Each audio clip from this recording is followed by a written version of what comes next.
काली महाकाली कालिके परमेश्वरी सर्वानंद करी देवी नारायणी नमोस्तुते। ओम क्रीं काल्याय नमः।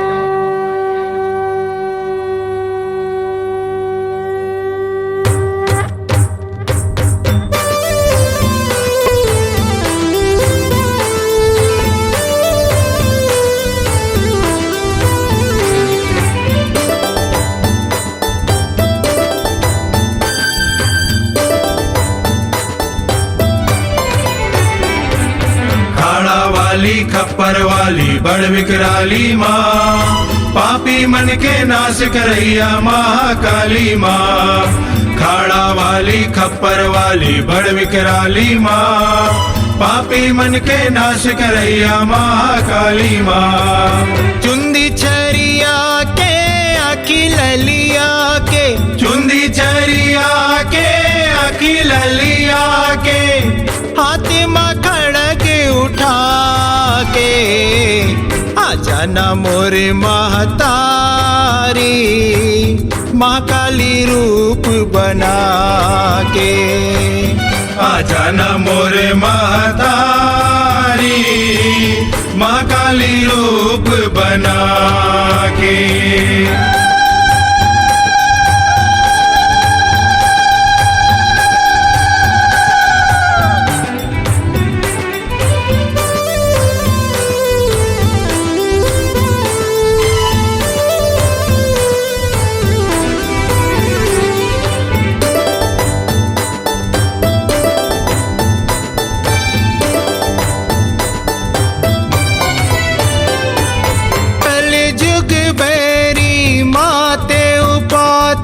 सबके मति भरमाए, सती सरधा के नंदिया टागे, धर्म के रुख लाए।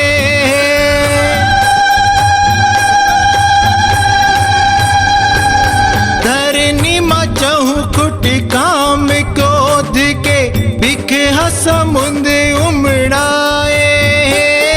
साधु संत सब राजा प्रजा, धर्मिनी साम मताए।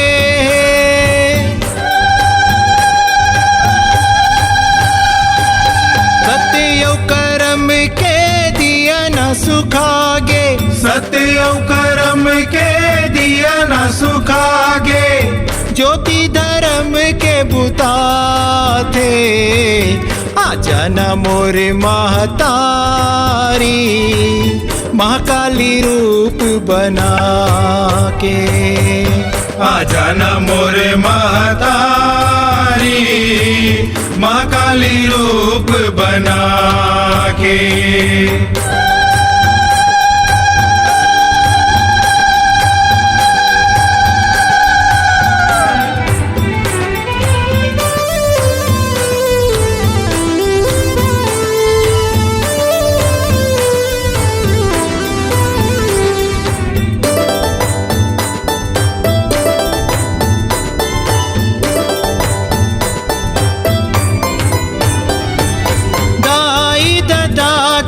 ममता नंदागे लइका मना की देखावत है, नारी के नैन ले लाज उतर गे, कपट लमुड़ मझुपावत है।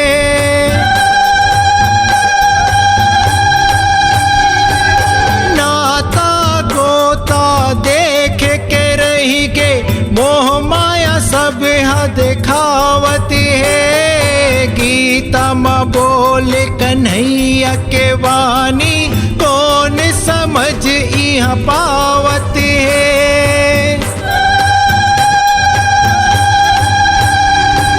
नाम के विकास है सृष्टि के विनाश है, नाम के विकास है सृष्टि के विनाश है।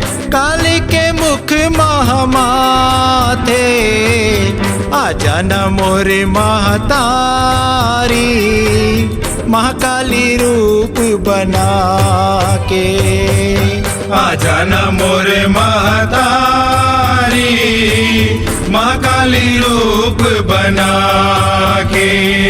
चुंदी छरिया के अखिल लिया के चुंदी झरिया के अखिल लिया के हाथ में खड़ग उठा के आजा न मोरे महतारी महाकाली रूप बना के आजा न मोरे महतारी महाकाली रूप बना के आजा न मोरे महतारी महाकाली रूप बना के आजा न मोरे महतारी महाकाली रूप बना के आजा न मोरे महतारी महाकाली रूप बना के क्रीम क्रीम क्रीम हुम हुम